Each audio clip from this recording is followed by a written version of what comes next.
കാണിക്കേണ്ടത് മാത്രം കാണിക്കുക, പറയേണ്ടത് മാത്രം പറയുക. അതിൽ കൂടുതൽ ഒന്നും ഞാൻ പറഞ്ഞില്ലേ, ഇത് സോഷ്യൽ മീഡിയ ആണ്. ഇത് നമ്മളെ കാണുന്ന ആൾക്കാർ ചിലപ്പം നമ്മളെ ശരിക്കും ഉള്ള നമ്മളെന്താണോ ആ രീതി തന്നെ അവർക്ക് മനസ്സിലാക്കാൻ പറ്റിയെന്ന് ഉണ്ടാവില്ല. അതെ,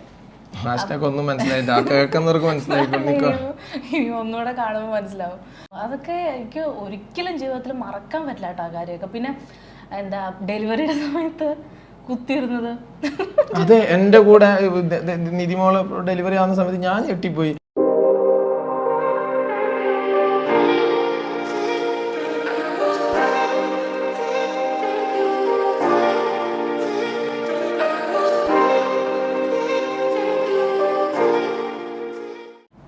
hi, hello, welcome back to our channel. നമ്മുടെ പുതിയൊരു വീഡിയോയിലേക്ക് എല്ലാവർക്കും സ്വാഗതം. എല്ലാവരും സുഖമായിട്ടിരിക്കുകയാണെന്ന് വിശ്വസിക്കുന്നു. അപ്പോൾ ഇന്നത്തെ വീഡിയോ നമ്മൾ അധികം ചെയ്തിട്ടില്ലാത്ത ഒരു ടൈപ്പ് വീഡിയോ ആണ്. വേറെ നല്ലൊരു കമൻറ്റ് റിയാക്ഷനാണ്. അപ്പോൾ നമ്മൾ ഡെയിലി വീഡിയോസ് ഇടാറുണ്ട്. അപ്പോൾ നമ്മളെ ഇഷ്ടപ്പെടുന്നവർ ഇഷ്ടപ്പെടാത്തവരൊക്കെ ഉണ്ട്. നല്ല കമൻസും വരാറുണ്ട്, മോശം കമൻസ് ഒക്കെ വരാറുണ്ട്. എന്നാലും നമ്മളങ്ങനെ നെഗറ്റീവ് കമൻസിന് റിപ്ലൈ കൊടുക്കുക സാധാരണ. പോസിറ്റീവ് കമന്റ് വരുമ്പോൾ ഒരുപാട് സന്തോഷമാവാറുണ്ട്. നെഗറ്റീവ് കമന്റിന്റെ പുറകെ അധികം പോകാറില്ല. പക്ഷെ ഇതൊരു നെഗറ്റീവ് കമന്റ് അല്ല കേട്ടോ. പോസിറ്റീവ് ആയിട്ടുള്ള നമ്മളെ ഇഷ്ടപ്പെടുന്ന ഒരാൾ കമന്റ് ചെയ്തിട്ടുകൊണ്ട് മാത്രമാണ് റിപ്ലൈ ചെയ്യുന്നത് കേട്ടോ. അല്ലാതെ ഈ സെയിം ക്വസ്റ്റ്യൻ തന്നെ ഒരുപാട് പേര് വളരെ മോശമായിട്ടുള്ള രീതിയിലൊക്കെ ചോദിച്ചിട്ടും പറഞ്ഞിട്ടൊക്കെ ഉണ്ട്. പക്ഷെ അതിനൊന്നും നമ്മൾ റിപ്ലൈ കൊടുത്തിട്ടില്ല, മൈൻഡ് ചെയ്തിട്ടില്ല. കാരണം അത്ര ഇമ്പോർട്ടൻസ് അതിന് കൊടുത്തിട്ടുള്ളൂ. മുമ്പത്തെ ഒരുപാട് വീഡിയോസിൽ ഈ കാര്യങ്ങൾ ഷെയർ ചെയ്തിട്ടുണ്ട്. അതെ, ഷെയർ ചെയ്തിട്ടുള്ള കാര്യമാണ്.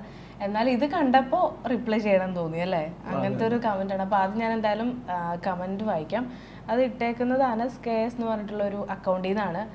ഇപ്പോൾ അത് ഹസ്ബൻഡിൻ്റെ പേരാണോ, എനിക്ക് ഇത് കണ്ടിട്ട് ഒരു ലേഡി ഇട്ടേക്കുന്ന പോലെ തോന്നുന്നുണ്ടല്ലേ, ചിലപ്പോൾ ഹസ്ബൻഡിൻ്റെ പേരിൽ അങ്ങനെ എന്തെങ്കിലും ആയിരിക്കും. അപ്പോൾ ഞാൻ എന്തായാലും കമൻറ്റ് വായിക്കാം. ഞാനൊന്ന് ചോദിക്കട്ടെ, നെഗറ്റീവായി എടുക്കണ്ട. തുടക്കം മുതൽ അർച്ചനയുടെ വീഡിയോ കാണുന്ന ആളാണ്. തൻ്റെ ബ്രദറിനെ പറ്റി ചോദിച്ചാൽ ഒന്നും പറയില്ല. ബട്ട് അജ്മീറിനെ പറ്റി പറയാൻ ഒത്തിരി കാണും. ഒട്ടും മടിയും കാണിക്കില്ല. അതെന്താ അങ്ങനെ? ആഷിഖിന് വീഡിയോ വരാൻ താല്പര്യമില്ലായിരിക്കും. എന്നാലും വിവരങ്ങൾ അറിയാൻ തൻ്റെ സബ്സ്ക്രൈബർ എന്ന നിലയിൽ ചോദിക്കുന്നതാണ്. പല വീഡിയോസിലും ആളുകൾ ബ്രോയെ പറ്റി ചോദിക്കുന്നുണ്ട്. ബട്ട് അതിനൊന്നും അർച്ചന റിപ്ലൈ കൊടുക്കുന്നുമില്ലല്ലോ. മറ്റുള്ള കമൻസിനൊക്കെ കൊടുക്കുന്നുണ്ട്. അതാ ചോദിക്കുന്നത് കേട്ടോ. അപ്പോൾ ഇത് നമ്മൾ ഒരുപാട് തവണ റിപ്ലൈ ചെയ്തൊരു കാര്യമാണ്. ഈ പറഞ്ഞ പോലെ അതിൻ്റെ എന്താ കാരണം എന്നുള്ളത് ആ കമൻറ്റിൽ തന്നെ ഉണ്ട്. വീഡിയോയിൽ വരാൻ താല്പര്യം ഇല്ല എന്നുള്ളത്. അപ്പോൾ അത് തന്നെയാണ് കാരണം. മെയിൻ റീസൺ അത് തന്നെയാണ്. വീഡിയോയിൽ വരാൻ താല്പര്യമില്ല. എൻ്റെ പണ്ടത്തെ വീഡിയോയിൽ 1-2 വീഡിയോയിൽ മാത്രം, പിന്നെ നമ്മുടെ കാസർഗോഡ് വീടിൻ്റെ ആ ഒരു ഹൗസ് വാമിംഗ് നടക്കുന്ന സമയത്തുള്ള വീഡിയോസിലൊക്കെ അവനെ കാണിച്ചിട്ടുണ്ട്. അല്ലാതെ അവിടെ നിന്ന് ഇങ്ങോട്ടുള്ള വീഡിയോസിലൊന്നും തന്നെ ഇല്ല. അത് കാരണം ഇതാണ്, വീഡിയോയിൽ വരാൻ താല്പര്യമില്ല. പിന്നെ നമ്മുടെ വീഡിയോയിൽ ഇപ്പോൾ കസിൻസ് ആയിക്കോട്ടെ, അല്ലെങ്കിൽ നമ്മുടെ ബന്ധുക്കളായിക്കോട്ടെ, പലരും വന്നു പോകുന്നുണ്ട്. അപ്പോൾ അവരുടെ അടുത്തൊക്കെ, അതായത് ആദ്യമായിട്ട് നമ്മുടെ വീഡിയോയിൽ ഒരാൾ വരുമ്പോൾ ഞാൻ അവരുടെ അടുത്തൊക്കെ പെർമിഷൻ ചോദിക്കാറുണ്ട്. ഇത് എടുക്കുന്നതിലും യൂട്യൂബിൽ അതുപോലെ ഇൻസ്റ്റാഗ്രാമിലൊക്കെ ഇടുന്നതിൽ എന്തെങ്കിലും കുഴപ്പമുണ്ടോ, ഉണ്ടെങ്കിൽ അവരുണ്ട്, അല്ലെങ്കിൽ അത് വേണ്ടാന്ന് പറയുകയാണെന്നുണ്ടെങ്കിൽ ഇതുവരെ എടുത്തിട്ടുമില്ല. അവരുടെയൊക്കെ അനുവാദം ചോദിച്ചിട്ട് തന്നെയാണ് നമ്മൾ എടുക്കുന്നത്. കാരണം ഇതിൽ നിന്ന് നമുക്കൊരു റവന്യൂ കിട്ടുന്നുണ്ട്. അപ്പോൾ നമ്മുടെ വീഡിയോയിൽ നിൽക്കുന്നവർക്ക് നമ്മൾ പേയ്മെൻറ്റ് കൊടുത്തിട്ടല്ല അത് ചെയ്യുന്നത്. അപ്പോൾ അതിൻ്റെ ഒരു മെച്ചം കിട്ടുന്നത് നമുക്കാണല്ലോ. സോ അതിൽ വേറൊരാൾക്കൊരു ബുദ്ധിമുട്ട്, അല്ലെങ്കിൽ അവരുടെ വീഡിയോ എടുത്ത് നമ്മൾ ഇട്ടു എന്നുള്ളത് കരുതി ഒരു ബുദ്ധിമുട്ട് ഉണ്ടാവരുതെന്ന് എനിക്ക് പേഴ്സണലി നിർബന്ധം ഉള്ളതുകൊണ്ടാണ് നമ്മളത് ചോദിക്കുന്നത്. അപ്പോൾ എന്താ ഈ ബുദ്ധിമുട്ടാണെന്നുള്ളത് പറയുകയാണെങ്കിൽ നമ്മൾ എടുക്കാറില്ല, നമ്മൾ വഴിക്ക് പോകാറില്ല. അപ്പോൾ അവനതിന് താല്പര്യമില്ല, വീഡിയോയിൽ നിൽക്കാൻ താല്പര്യമില്ല, അല്ലെങ്കിൽ ഫോട്ടോസിൽ നിൽക്കാൻ താല്പര്യമില്ലാത്ത ഒരുത്തനായതുകൊണ്ട് ഞാൻ നിർബന്ധിക്കാറുമില്ല. ഇപ്പോൾ വേണമെങ്കിൽ ഒരുപാട് കമൻസ് കാര്യങ്ങളൊക്കെ വരാറുണ്ട് ബ്രദറിനെ പറ്റി ചോദിച്ചിട്ട്. അപ്പോൾ അവനിവിടെ വരുമ്പോൾ ഒന്ന് നിൽക്കട, അതിൻ്റെ സബ്സ്ക്രൈബേഴ്സ് ചോദിക്കാറുണ്ട് ഇതിനെക്കുറിച്ച് എന്നൊക്കെ പറഞ്ഞ് ഞാനൊരു വീഡിയോ എടുത്തപ്പോൾ ചിലപ്പോൾ ഒന്നും പറയില്ലായിരിക്കും. പക്ഷെ നമ്മൾ അങ്ങനെ താല്പര്യം ഇല്ലയെന്ന് അറിഞ്ഞു വെച്ചോണ്ട് എങ്ങനെയാണ് അത് ചെയ്യുക? അപ്പോൾ അതിൻ്റെ ഒരു ബുദ്ധിമുട്ടൊക്കെ ഉള്ളതുകൊണ്ടാണ് നമ്മളത് ചെയ്യാത്തത്. പിന്നെ പറയാൻ വീഡിയോയിൽ അങ്ങനെ പറയാത്ത എന്താണെന്ന് വെച്ചാൽ, അങ്ങനെ പറയാൻ പ്രത്യേകിച്ചൊന്നും അല്ലേ, പ്രത്യേകിച്ചൊരു ഇത് ഉണ്ടായിട്ടില്ല, അതുകൊണ്ടാണ് പറയാത്തത്. അല്ലാതെ മനഃപൂർവ്വം അവനെക്കുറിച്ച് പറയണ്ട എന്ന് കരുതി പറയാത്തതൊന്നുമല്ല. പിന്നെ ഈ ഒരു സെയിം കാര്യം തന്നെ ഒരുപാട് പേര് ചോദിക്കുന്നുണ്ട്. പല വീഡിയോസിലും ഇത് പറഞ്ഞു പോയത് കൊണ്ടാണ് നമ്മളങ്ങനെ ഓരോ കമൻസിനും റിപ്ലൈ കൊടുക്കാത്തതായിട്ട്. ഇപ്പോൾ ഈ ഒരു രീതിയിലുള്ളൊരു കമൻറ്റ് കണ്ടതുകൊണ്ടാണ് നമ്മളതിന് റിപ്ലൈ ചെയ്തത്. പിന്നെ എന്നെ സംബന്ധിച്ചിടത്തോളം ആഷ്ന അല്ലെങ്കിൽ ആഷ്നൻ്റെ ബ്രദർ ആഷിഖ്, ഇവർ രണ്ടാളും ചെറുപ്പത്തിൽ ഇവർ രണ്ടാളും അറിയാം. ആഷിഖിനൊക്കെ ഞാൻ എടുത്തുകൊണ്ട് നടന്ന് അങ്ങനെ ഒരു ബന്ധമാണ്. അത്ര ചെറുപ്പത്തിൽ എന്നെക്കാട്ടും ഏകദേശം ഒരു 7 വയസ്സിൻ്റെങ്കിലും ഡിഫറൻസ് ഞാൻ അവനും തമ്മിലുണ്ട്. അപ്പോൾ അത്രയും അന്തരമുണ്ട് എൻ്റെ ബാല്യം തമ്മിൽ, ബാല്യകാലത്തെ ബന്ധം. പെട്ടെന്നാണ് പിന്നെ ഞാനും അവനും സത്യം പറഞ്ഞാൽ ക്ലോസ് അല്ല, ഒരു നല്ല അത്രയ്ക്ക് ക്ലോസ് അല്ല ഞാനും അവനും. അതിൻ്റെ കാരണം എന്താണെന്ന് വെച്ചാൽ, ഞാൻ 3.5 വയസ്സുണ്ടാകുമ്പോൾ കാസർഗോഡേക്ക് ഞങ്ങൾ താമസം പോയതാണ്. പിന്നെ അവിടെയായിരുന്നു ലൈഫ്. പിന്നെ ഇടക്കിടക്ക് വന്നു പോകുന്ന ഒരു വിരുന്നുകാർ മാത്രമാണ്. അതും ആഷ്നാൻ്റെ ഒക്കെ വീട്ടിലേക്ക് വന്നു. അത് നമ്മുടെ തറവാട് വീട്ടിലാണ്, ഉപ്പാൻ്റെ തറവാട്ട് വീട്ടിലാണ് ഇവരൊക്കെ ഉണ്ടായിരുന്നത്. വന്നു പോയാൽ പോയി അങ്ങനെ ഒരു ഇതാണ്.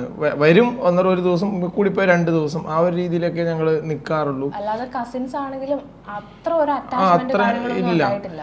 വരുമ്പോൾ നല്ല അപ്പോൾ അപ്പോഴൊക്കെ കുഞ്ഞതാണ് ആഷിക്ക്. പിന്നെ നമ്മൾ പ്രായം വലുതാവും തോറും നമ്മുടെ എന്താ പറയുക വരുമ്പോൾ ഉള്ള ആ ഒരു ഗ്യാപ്പ് അതങ്ങനെ ഫീൽ ചെയ്ത് വന്നു. പിന്നെ പെട്ടെന്നൊരു സുപ്രഭാതത്തിലാണ് കല്യാണത്തിലേക്ക് എത്തുന്നത്. നമ്മുടെ ഒരു അഫെയർ ഇങ്ങനെ, നമ്മുടെ അഫെയറൊക്കെ അവൻ അറിയായിരുന്നു തോന്നുന്നല്ല, അറിയായിരുന്നു. അഫെയറൊക്കെ അറിയുമ്പോൾ എതിർപ്പോ കാര്യങ്ങളോ അങ്ങനത്തെ ഒരു രീതിയും ഇതുവരെ കേട്ടിട്ടില്ല. പിന്നെ അതിനുശേഷം കല്യാണം കഴിയുമ്പോഴും നമ്മൾ അപ്പോഴും വിരുന്നുകാരനെ ഇപ്പോഴും വിരുന്നുകാരനാണ് വരിക. കൂടിപ്പോയി ഇവിടെ ഞാൻ മാക്സിമം നിന്നത് ഡെലിവറിയുടെ സമയത്താണ് കുറച്ച് കൂടുതൽ സമയം നിൽക്കുക. അല്ലെങ്കിൽ കാസർഗോഡ് അല്ലെങ്കിൽ വന്ന് പോകും. ആ സമയത്തല്ല അവൻ്റെ ഒരു അവൈലബിലിറ്റി കുറവാണ്. നമ്മൾ എവിടെയെങ്കിലും പോകുമ്പോൾ മൂന്നാറൊക്കെ ഞങ്ങളുടെ കൂടെ വന്നിട്ടുണ്ട് അല്ലേ. മൂന്നാറൊക്കെ ഉള്ളപ്പോൾ കൂട്ടിക്കൊണ്ട് പോകും, വരാൻ താല്പര്യം കാണിക്കും, കൂട്ടിക്കൊണ്ട് പോകും. പിന്നെ നമ്മൾ വന്ന് അവന് വേണ്ടി വെയിറ്റ് ചെയ്യുക അങ്ങനെ ഒരു കാര്യങ്ങളില്ല. അവൻ്റെതായ ഒരു ജോലി കാര്യങ്ങൾ അങ്ങനെ പോകുന്നൊരു വ്യക്തിയാണ്. പിന്നെ ആഷ്ന നേരത്തെ പറഞ്ഞ പോലെ അവൻ്റെതായ ഒരു ലൈഫ് സ്റ്റൈലിലും അവൻ്റെ ഫ്രണ്ട്സ് സർക്കിളിലുമാണ് അവൻ ജീവിച്ചു പോകുന്നത്. നമ്മൾ നമ്മുടേതായ ഒരു ലൈഫ് സ്റ്റൈലിലും നമ്മുടെ ഒരു ഫ്രണ്ട് സർക്കിളിലുമാണ് നമ്മൾ ജീവിച്ചു പോകുന്നത്. ഇതല്ല ആ ഒരു സംഭവമല്ല. അതുകൊണ്ടൊക്കെയാണ് അതിന്റെ ഒരു പ്രശ്നം, അതിന്റെ ഒരു ഇതൊക്കെയാണ് ഇതിൽ കാണിക്കാത്തത്. പിന്നെ ഞാൻ പറഞ്ഞാൽ എനിക്ക് ഇതിൽ വരാൻ താല്പര്യമില്ലാത്തവരെ നിർബന്ധിച്ചുകൊണ്ട് വരുന്നത് ഒട്ടും ഇഷ്ടമല്ലാത്ത കാര്യമാണ്. പിന്നെ ഒരിക്കൽ കൂടെ ഉറപ്പിച്ച് ഞാൻ പറയുകയാണ്, ഞങ്ങൾ മെന്റലി ക്ലോസ്ഡ് അല്ല, കണക്റ്റഡ് അല്ല. അതാണ് അതിൻ്റെ ഒരു മെയിൻ റീസൺ. അപ്പോൾ പിന്നെ അങ്ങനെ അതിപ്പോൾ അവനും ആഷിക്കും ഈ വീഡിയോ കാണുന്നു എന്തായാലും വീഡിയോസ് കാണാറുണ്ടാവും. അതുപോലെ ഞങ്ങൾക്കറിയില്ല. അതായത് ഞങ്ങൾ ചോദിക്കാറില്ല, അന്വേഷിക്കാറില്ല. ഒരു വീഡിയോ കണ്ടിട്ട് എന്തെങ്കിലും അഭിപ്രായം പറയാറോ അങ്ങനെയൊന്നും ഇല്ല. ഉണ്ടാവും. എനിക്ക് അങ്ങനെ അത്രയും ഞങ്ങൾ സംസാരിക്കും, മിണ്ടും, അങ്ങനെയില്ല. പിന്നെ എൻ്റെ ഒരു ക്യാരക്ടർ വെച്ചിട്ട് ഞാനിപ്പോൾ ദുബായിലാണെങ്കിലും ഇവിടെയാണെങ്കിലും അപ്പോൾ ഉള്ളൊരു ഇതാണ്. നമുക്കൊരു ആവശ്യത്തിന് ഒരാളെ വിളിക്കണം തോന്നി, അദ്ദേഹത്തെ വിളിച്ചു, സംസാരിച്ചു, കാര്യങ്ങളായി, അങ്ങനെ പോകുന്നൊരു വ്യക്തിയാണ്. ഇപ്പോൾ ആവശ്യത്തിന് അവൻ്റെ നാളെ എന്തെങ്കിലും ഒരു ആവശ്യത്തിന് വിളിക്കുകയാണെങ്കിൽ അത് അതിൻ്റെ പരിഗണന കൊടുക്കും. തിരിച്ച് ഞാൻ അങ്ങോട്ടാണെങ്കിലും ആ പരിഗണന ഞാൻ പ്രതീക്ഷിക്കുന്നുണ്ട്, കിട്ടുമായിരിക്കും. ഇതുവരെ അങ്ങോട്ടും ഇങ്ങോട്ടും അങ്ങനെ ഒരു ആവശ്യങ്ങൾ വന്നിട്ടില്ല. അതാണ് അതിൻ്റെ ഒരു സത്യം. പിന്നെ ഇന്ന് കഴിഞ്ഞ ദിവസം കമൻറ്റിൽ കണ്ടിരുന്നു, വീട് മാറുമ്പോൾ ആങ്ങളില്ലേ അവനെ കൊണ്ട് ചെയ്യിപ്പിച്ചാൽ പോരെ. പിന്നെ അതിൽ ഞാൻ കുറച്ച് എന്താ പറയുക, എനിക്ക് എൻ്റെതായ ഒരു രീതിയുണ്ട്. എന്താ വെച്ചാൽ അതൊക്കെ നമ്മൾ തന്നെ ചെയ്യേണ്ട കുറച്ച് കാര്യങ്ങളല്ലേ. കമന്റിന്റെ താഴെ വേറൊരാള് കമന്റ് കൊടുത്തിട്ടുണ്ടായിരുന്നു, അതിനിപ്പോ എന്താ ഹസ്ബൻഡ് അല്ലേ, അപ്പൊ വന്നൂടെ, ഇതിനെ സഹായിച്ചൂടെ, അതിന് ഇന്നയാൾ വേണമെന്ന് അങ്ങനെയൊന്നും ഇല്ലല്ലോ എന്ന്. അത് തന്നെ അതിൻ്റെ അകത്തെ കാര്യം. അത് പിന്നെ ഞാൻ ഒരിക്കലും പ്രതീക്ഷിച്ചതുമല്ല ഇത്, ഈ ഒരു മാറ്റം ഉണ്ടാവുമെന്ന് പ്രതീക്ഷിച്ചല്ലോ. ഒരു കൊല്ലം കൂടെ, ഞാൻ കഴിഞ്ഞ വീഡിയോയിൽ പറഞ്ഞല്ലോ, ഒരു കൊല്ലം കൂടെ കിട്ടുന്ന പ്രതീക്ഷിച്ച്. പിന്നെ അതും പിന്നെ പുതിയ വീട് നോക്കാനൊക്കെ ഞാൻ നമ്മുടെ ആളിയനോട് മുഹമ്മദിൻ്റെ അടുത്താണ് പറഞ്ഞത്. അദ്ദേഹത്തിനാണ് ഇവിടെ, കാരണം ഇവിടുത്തെ ഒരു ആവശ്യത്തിനും ആഷിഖിനെ വിളിച്ചിട്ട് കാര്യമില്ല. കാരണം അവന് ഈ ലോക്കൽ ഇവിടെയുള്ള ഒരു ഇതുമായിട്ടുള്ള ഒരു ബന്ധവും എനിക്ക് വലിയ ഫീൽ ചെയ്തിട്ടില്ല. അത്ര ഡീപ്പ് ഒരു ബന്ധം ഇവിടെ ഇല്ല. അവന് പുറത്തേക്ക് ഇങ്ങനെ ഫ്രണ്ട് സർക്കിൾ അങ്ങനെ ഒരു പുറത്തേക്കാണ് അവൻ്റെ യാത്രകൾ മൊത്തം. ഇവിടെ ഒരു കാര്യം ഡീൽ ചെയ്യണമെങ്കിൽ നമുക്ക് അളിയൻ തന്നെ വേണം, മുഹമ്മദ് തന്നെ വേണം. അവനെ വിളിച്ച് കാര്യങ്ങൾ, അവനാണ് ഇപ്പോൾ ഈ കാര്യങ്ങളൊക്കെ ഇത്ര അറേഞ്ച് ചെയ്ത് എത്തിച്ചത്. ഇപ്പം അവനോട് പറഞ്ഞാൽ പോലും 2 ദിവസം ലീവ് ആക്കിയിട്ട് അതൊന്ന് ഷിഫ്റ്റ് ചെയ്ത് കൊടുക്കണം എന്ന് പറഞ്ഞാൽ 100 വട്ടം സമ്മതമാണ്, ഒരു കുഴപ്പമില്ല. പക്ഷെ എന്നാലും പിന്നെ എനിക്ക് ഈ പറഞ്ഞ പോലെ ഒരുപാട് കാര്യങ്ങൾ അടുപ്പിച്ച് ഒരേ ഡേറ്റ് ഇതിൽ വന്നു. ഒരു മാസം തന്നെ നവംബർ ഡിസംബർ പകുതിക്കും നവംബർ അവസാനത്തിലും എനിക്ക് ഒരുപാട് ആവശ്യങ്ങൾ വന്നതുകൊണ്ടാണ് ഞാൻ തന്നെ വരാം. അന്ന് ഈ ഓരോരോ ആവശ്യങ്ങളായിട്ട് നടന്നു പോയിക്കോളുമല്ലോ എന്ന് വിചാരിച്ചിട്ടാണ് വന്നത്. അപ്പോൾ ഇതാണ് ഞങ്ങളുടെ ഒരു ബന്ധത്തിൻ്റെ നിങ്ങൾക്ക് പിന്നെ കൂടുതലായിട്ട് നമുക്കിപ്പോൾ അവനെ കുറിച്ചിട്ട് ഡീറ്റെയിൽ വരാൻ താല്പര്യക്കുറവ് എന്നത് ഒഴിച്ച് വേറൊരു കാര്യവും നമുക്ക് ഡീപ്പായിട്ട് ഷെയർ ചെയ്യാൻ നമുക്ക് പറ്റില്ല. കാരണം അവൻ്റെ ഒരു സ്പേസാണ്, അവൻ്റെ ഒരു പ്രൈവസി സ്പേസുമാണ്. അത് നമ്മൾ ഹേർട്ട് ചെയ്യുന്ന രീതിയിൽ അല്ലെങ്കിൽ അതിനെ ബ്രേക്ക് ചെയ്യുന്ന രീതിയിലുള്ള ഒരു വർത്തമാനം പറയുന്ന ഒരു മറ്റുള്ളവർ നിങ്ങൾക്ക് തന്നെ അറിയില്ല. നമ്മുടെ വീഡിയോൻ്റെ സ്റ്റൈൽ നിങ്ങൾക്കറിയാം. നമ്മൾ വേറൊരാളുടെ കാര്യത്തിലേക്കും അങ്ങനെ ഇതിപ്പോൾ അത്രയും ഫാമിലിയിൽ പെട്ട എത്രയും ആത്മാർത്ഥമായിട്ട് ചെയ്യാനുള്ള ആഗ്രഹം കൊണ്ട് ആൾക്കാർ ചോദിക്കുമ്പോൾ നമുക്ക് പറഞ്ഞു പോകുന്നതാണ്. അല്ല വേറൊരാളെ കുറിച്ചിട്ടും ഒരു വീഡിയോ നമ്മൾ ഇതുവരെ ചെയ്യാറില്ല. കാരണം നമ്മുടെ ഒരു ലൈഫ് സ്റ്റൈൽ കാര്യങ്ങൾ അങ്ങനെ പോകുന്നതുകൊണ്ടാണ് നിങ്ങൾക്കറിയാലോ എത്രയോ സബ്ജക്റ്റ് കിട്ടും, എത്രയോ കണ്ടന്റ് കിട്ടും നമ്മളൊന്ന് മെനക്കെട്ട് കഴിഞ്ഞാൽ സോഷ്യൽ മീഡിയ വഴി. നമ്മൾ അതൊന്നും ചെയ്യാത്ത, അത് ഒന്നാമത് മറ്റുള്ളവരുടെ കാര്യത്തിൽ ഇടപെടാൻ എല്ലാ താല്പര്യം ഇല്ലാത്ത ഒരാളായതുകൊണ്ടാണ്. അത് ജീവിതത്തിൽ ഞങ്ങൾ പാലിക്കാറുണ്ട്, വീഡിയോസിൽ മാത്രമല്ല ഞങ്ങളുടെ ജീവിതത്തിലും. നമ്മളോട് അങ്ങനെ ഒരു മിങ്കിളങ്ങായിട്ട് പോകുന്ന ആൾക്കാരെ ഒരു വഴിക്കും, അല്ലാത്തവരെ ആ ഒരു ബന്ധം കീപ്പ് ചെയ്തിട്ട് വേറൊരു വഴിക്കും വിടാറാണ് പതിവ്. അല്ലാതെ മറ്റുള്ളവരുടെ കാര്യത്തിൽ പോയിട്ട് അഭിപ്രായം പറയാ, ഇതൊന്നും പണ്ടേ ശീലമില്ല. നമ്മളോട് ചോദിച്ചാൽ ഞാൻ പണ്ടേ ഞങ്ങൾക്ക് എനിക്ക് ചെറുപ്പം മുതലേ ഉള്ളൊരു ശീലമാണ്. ഇപ്പോൾ അടുത്ത സുഹൃത്തുക്കൾ എന്നോട് പറയുന്ന ഏറ്റവും വലിയൊരു ക്വാളിറ്റി എന്ന് പറഞ്ഞാൽ അതൊക്കെ ഒരു കാര്യം കേട്ട് കഴിഞ്ഞാൽ ചൊറിഞ്ഞ് അത് ചോദിച്ചുകൊണ്ടിരിക്കില്ല. അതെന്താടാ അങ്ങനെ, ഇതെന്താടാ, അതെന്താ അങ്ങനെയല്ലല്ലോ, ആ ഒരു രീതിയില്ലേ ചില ആൾക്കാരൊക്കെ ഉണ്ട്. എനിക്ക് ആ രീതി ഇഷ്ടമല്ല, ഞാൻ വേറെ ആളോട് അത് ചോദിക്കാറുമില്ല. അവർക്ക് താല്പര്യം ഉണ്ടെങ്കിൽ പറയട്ടെ. അപ്പം എന്നോട് ചില സുഹൃത്തുക്കൾ ചോദിക്കും, നീ എന്ത് മനുഷ്യമാണ്, നീ അന്നിട്ട് അറിഞ്ഞിട്ട് എന്നോട് ചോദിക്കാതെ. ഞാൻ പറഞ്ഞു, നിനക്ക് താല്പര്യമുണ്ട് നീ എന്നോട് പറയില്ലേ, പിന്നെ ഞാൻ നിന്നോട് ചോദിച്ചിട്ട് വേണോ, അത് നിനക്ക് താല്പര്യമുണ്ടെങ്കിൽ പറയാം അങ്ങനെ. പക്ഷെ എൻ്റെ കാര്യങ്ങൾ ഞാൻ ഒരുപാട് കാര്യങ്ങൾ പറയേണ്ട കാര്യങ്ങളെല്ലാം അവരോട്, ഫ്രണ്ട്സ് സർക്കിൾ എല്ലാവരും എൻ്റെ ഏറ്റവും സുട്ട് കാര്യങ്ങൾ അവരോട് ഷെയർ ചെയ്യാറുണ്ട്. കാര്യങ്ങൾ ഞാനൊരു കാര്യം അവരോട് പറഞ്ഞു കഴിഞ്ഞാൽ പിന്നെ അവർക്ക് ചോദിക്കേണ്ടി വരാത്ത രീതിയിലാണ് കാര്യങ്ങൾ പറയുക. അത്രയും ഓപ്പണായിട്ട് ഞാൻ കാര്യങ്ങൾ പറയുന്ന ഒരു വ്യക്തിയും കൂടെയാണ്. അപ്പോൾ ഇതാണ് നമ്മുടെ ഒരു ഈ ഒരു ബ്രദേഴ്സ് അഷ്നാന്റെ ബ്രദറിന്റെ കാര്യം ഞങ്ങളെ സംബന്ധിച്ച് ഇതാണ്. അല്ലാതെ വേറെ വലിയ ഇഷ്യൂസ് ഇടയ്ക്ക് വേറെ ഭയങ്കര പ്രഡിക്ഷൻസ് ആണ് ആൾക്കാര്. അവൻ കല്യാണം കഴിഞ്ഞ താമസിക്കുന്നുണ്ടാവും, അങ്ങനെയൊക്കെയാണ് കമന്റ് ഇടുന്നത്. പിന്നെന്ന് പറയുന്നത് സോഷ്യൽ മീഡിയ ആണ്, നമുക്കിത് എല്ലാം കൂടി ഇതിൽ വന്നിട്ട് പറയാന്നുള്ളത് ഒരിക്കലും പോസിബിൾ ആയിട്ടുള്ള ഒരു കാര്യമല്ല. പലതും നമ്മൾ ചിലപ്പം നമ്മളങ്ങനെ കള്ളം പറഞ്ഞ അല്ലെ, അങ്ങനെ ഒന്നും ചെയ്തിട്ടില്ല ഇതുവരെ. പക്ഷെ എല്ലാം കാണിക്കേണ്ടത് അല്ല. സത്യം പറഞ്ഞാൽ നമ്മളിങ്ങനെ വ്ളോഗ് ചെയ്യുമ്പോൾ നമ്മൾ ഇങ്ങനെ സാധാരണ ആൾക്കാർ ഇങ്ങനെ വ്ളോഗിൽ കുടുംബം ഫുള്ള് ഏകദേശം ഇങ്ങനെ ഉണ്ടാവും, പറയുകയൊക്കെ ചെയ്യും. അതുകൊണ്ടാണ് സബ്സ്ക്രൈബേഴ്സിന് അല്ലെങ്കിൽ നമ്മുടെ ഫാമിലിയിൽപ്പെട്ട ആൾക്കാർക്ക് ആ ഒരു സംശയം ഉണ്ടാവുന്നത്. അത് പക്ഷെ എല്ലായിടത്തും ഏതോ ഇതിൽ പറഞ്ഞ് എല്ലാവർക്കും കണക്റ്റ് ആയിട്ട് കിട്ടൂലല്ലോ, എല്ലാവർക്കും എല്ലാം ശരിയാകും എന്ന് പറഞ്ഞ ആ രീതിയില്ലേ. അതുപോലെ നമ്മുടെ ഒരു ലൈഫ് സ്റ്റൈൽ ഇങ്ങനെ പോയി അതാണ് അതിന്റെ ഒരു പ്രത്യേകത. അങ്ങനെയൊക്കെ ചെയ്യുമ്പോൾ ഒരു പ്രശ്നം എന്താണെന്ന് വെച്ചാൽ, ഞാൻ പറയാതെ തന്നെ നിങ്ങൾക്കറിയാം, ഇവിടെ പേരോ കാര്യങ്ങളോ ഒന്നും പറയാനില്ല. ഈ ഇട പോലും ഒരു ഫാമിലിയിൽ ഉണ്ടായ ഇഷ്യൂസ് കാര്യങ്ങളൊക്കെ സോഷ്യൽ മീഡിയയിൽ ഇപ്പോഴും ഓടിക്കൊണ്ടിരിക്കുകയാണ്. പറഞ്ഞത് നമ്മൾ കാണിക്കേണ്ടത് മാത്രം കാണിക്കുക, പറയേണ്ടത് മാത്രം പറയുക. അതിൽ കൂടുതൽ ഒന്നും ഞാൻ പറഞ്ഞില്ല, ഇത് സോഷ്യൽ മീഡിയ ആണ്. ഇത് നമ്മളെ കാണുന്ന ആൾക്കാർ ചിലപ്പം നമ്മളെ ശരിക്കും ഉള്ള നമ്മളെന്താണോ ആ രീതി തന്നെ അവർക്ക് മനസ്സിലാക്കാൻ പറ്റിയെന്ന് ഉണ്ടാവില്ല. അപ്പൊ അതുകൊണ്ടാണ് ഞാൻ പറഞ്ഞത് കാണിക്കേണ്ടത് മാത്രം. അങ്ങനെ ചെയ്തിട്ടുള്ളൂ ഇതുവരെ. ഞാനിപ്പോ പുറത്താണെങ്കിലും, ഞാനിപ്പോ നാട്ടിലാണെങ്കിലും, ഞാനിപ്പോ ഇവിടെ കാസർഗോഡാണെങ്കിലും, ഇവിടെ തൊടുപുഴയിലാണെങ്കിലും എനിക്ക് അവൻ തരുന്നത്, ആഷിക്ക് തരുന്ന ഒരു പരിഗണനയാണ്, ഒരൊറ്റ പരിഗണന. എവിടെ ഉണ്ടായാലും ആ ഒരു പരിഗണന, ആ ഒരു ഇതാണ് എനിക്ക് അവൻ തരുന്നത്. തിരിച്ച് ഞാനും അതാണ് കൊടുക്കുന്നത്. അതിപ്പോൾ ചാനലുണ്ട്, വീഡിയോസ് ചെയ്യുന്നുണ്ട്, അങ്ങനെ ചെയ്യുന്നുണ്ട്, ഇങ്ങനെ ചെയ്യുന്നുണ്ട്, അതിനെക്കുറിച്ചൊരു നല്ല അഭിപ്രായമോ മോശം അഭിപ്രായമോ ഒന്നും അവനിൽ നിന്ന് ഉണ്ടാവാറില്ല, പറയാറുമില്ല. അങ്ങനെ ഒരാളെ, പിന്നെ നമ്മളുമായിട്ട് അങ്ങനെ നിൽക്കുന്ന ഒരാളെ കുറിച്ചിട്ട് പിന്നെന്താ പറയാ, പിന്നെന്താ നമ്മള് അത് പ്രത്യേകിച്ചൊന്നും നമുക്കിതിലൊന്നും പറയാനില്ല. അങ്ങനെ ഉണ്ടെങ്കിലല്ല നമ്മൾ ഇടയ്ക്കിടയ്ക്ക് അത് ഷെയർ ചെയ്യുള്ളൂ. പിന്നെ ഈ പറഞ്ഞാൽ ഇവിടെ വരുമ്പോൾ വീഡിയോ എടുക്കാനാണെങ്കിൽ ഒരു താല്പര്യമില്ല. ഇവിടെ വരാറുണ്ട്, സംസാരിക്കാറുണ്ട്, എല്ലാം ഉണ്ട്. പക്ഷെ താല്പര്യം ഇല്ലാത്തതുകൊണ്ട് ഞാൻ ക്യാമറ പൊക്കി പിടിച്ചോണ്ട് പോകാറില്ല എന്ന് മാത്രം. അങ്ങനെ ഒരുപാട് ഫംഗ്ഷൻസിനൊക്കെ നമ്മുടെ കൂടെ അത്യാവശ്യം വന്നിട്ട്, ബെൻസിയുടെ ഒരു നല്ല അടിപൊളി ഒരു ബർത്ത്ഡേ അന്നൊക്കെ ഇല്ല, അതിലും വന്നിട്ടില്ല. പക്ഷെ അതിൽ ബാക്കി എല്ലാ ബാക്ക്ഗ്രൗണ്ടിൽ നിന്നതെല്ലാം ചെയ്ത അവനാണ്. ആഷിക്ക് നന്നായിട്ട് ലൈറ്റിങ് കാര്യങ്ങളെല്ലാം അന്യായ ഒരു ആൾക്ക് കൊടുത്ത നല്ലൊരു സർപ്രൈസ് ബർത്ത്ഡേ ഉണ്ടായിരുന്നു, പാർട്ടി ഉണ്ടായിരുന്നു. അന്ന് ഞാൻ നാട്ടിലുള്ള സമയത്ത്, ആ സമയത്തൊക്കെ നന്നായിട്ട് സഹകരിച്ചാണ്. പിന്നെ ഞങ്ങളെല്ലാം ഫാമിലി മൂന്നാർ പോയിട്ടുണ്ട്. പിന്നെ നമ്മുടെ വീടിന്റെ ഇതിന് കാസർഗോഡ് വന്നിട്ടുണ്ട്, എല്ലാം വന്നിട്ടുണ്ട്. പക്ഷെ പുള്ളിക്കാരൻ്റെ ഒരു ട്രാക്കാണ്. ആ ട്രാക്കിൽ നിന്ന് പുള്ളിക്കാരൻ ഇങ്ങോട്ടും വരില്ല, നമ്മളിട്ട് അങ്ങോട്ട് കയറാനില്ല, നമുക്കൊരു ബുദ്ധിമുട്ട് പോലെ അങ്ങനെ ഒരു ട്രാക്കിലേക്ക് കയറാൻ വേണ്ടിയിട്ട്. അതുകൊണ്ടാണ്, അതല്ലാതെ വേറെ വിഷയം ഉണ്ടായിട്ടൊന്നുമല്ല. പിന്നെ ഇപ്പോൾ വേറെ വിഷയങ്ങൾ ഉള്ളിൽ ആർക്കും അങ്ങോട്ടും ഇങ്ങോട്ടും പരസ്പരം ഉണ്ടോ, നമ്മുടെ ഉള്ളിൽ അങ്ങനെ ഒരു രീതിയില്ല. പിന്നെ അവൻ്റെ ഉള്ളിലുണ്ടോ ഇല്ലയോ എന്നുള്ള കാര്യം നമുക്കറിയില്ല. അങ്ങനെ ഒന്നും ഉണ്ടാവേണ്ട കാര്യം. കാരണം ഞങ്ങൾ ചെറുപ്പം മുതലേ അറിഞ്ഞ ആ ഒരു ഗ്യാപ്പാണെന്നുള്ള കാര്യം എനിക്ക് നല്ല ബോധ്യമുണ്ട്.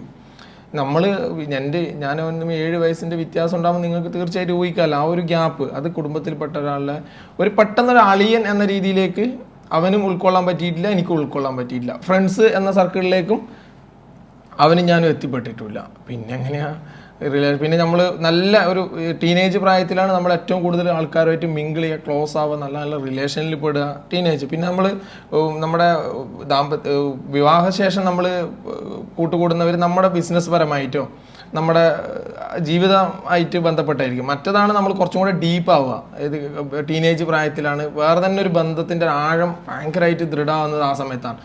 വിവാഹശേഷം നമുക്ക് ഉണ്ടാവുന്നത് നമ്മുടെ ലൈഫ് സ്റ്റൈലും ഇതായിട്ട് ബന്ധപ്പെട്ട കുറച്ച് ബന്ധങ്ങൾ, അതും ഡീപ്പാവും ആഴത്തിലാവും, അതിനൊന്നും ഒരു പ്രശ്നമില്ല. പക്ഷെ അത് ഈ രീതിയിലാണ് ഓരോരോ ബന്ധങ്ങളും നമ്മൾ വളർന്നു വരുന്നത് പല രീതിയിലാണ്.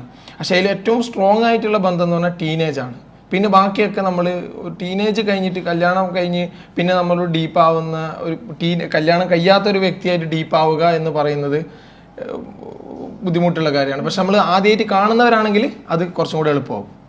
മനസ്സിലായില്ല? ഇപ്പം നമ്മൾ പുതിയതായിട്ടൊരു നാട്ടിൽ താമസം പോയി അവിടുത്തെ കുട്ടികളായിട്ട് അവിടുത്തെ ആൾക്കാരുമായിട്ട് നമ്മൾ പരിചയമാകുന്ന പുതിയ ആൾക്കാർ നമുക്ക് പെട്ടെന്ന് പരിചയമാവും. നമുക്ക് എന്താ പറയുക, നിനക്ക് മനസ്സിലാവുന്നുണ്ടോ? നമുക്ക് കുറച്ചും കൂടെ ആഴത്തിലേക്ക് പോകാൻ വലിയ പ്രയാസമില്ല പുതിയ ആൾക്കാർ.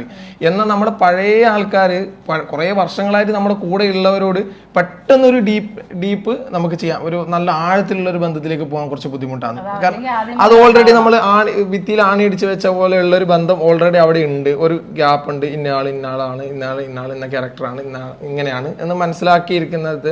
നമ്മൾ നമുക്ക് കൂടുതൽ ആഴത്തിലേക്ക് അത് പോകാൻ പറ്റില്ല. പോയ ബന്ധങ്ങളുണ്ട്. എന്നെ സംബന്ധിച്ച് ഇവിടെ സംഭവിച്ചത് ഇതാണ് എന്നാണ് ഉദ്ദേശിച്ചത്. ഹാഷ്ടാഗ് ഒന്നും മനസ്സിലായില്ല, കേൾക്കുന്നവർക്ക് മനസ്സിലായിക്കോളൂ. ഒന്നുകൂടെ കാണുമ്പോൾ മനസ്സിലാവും.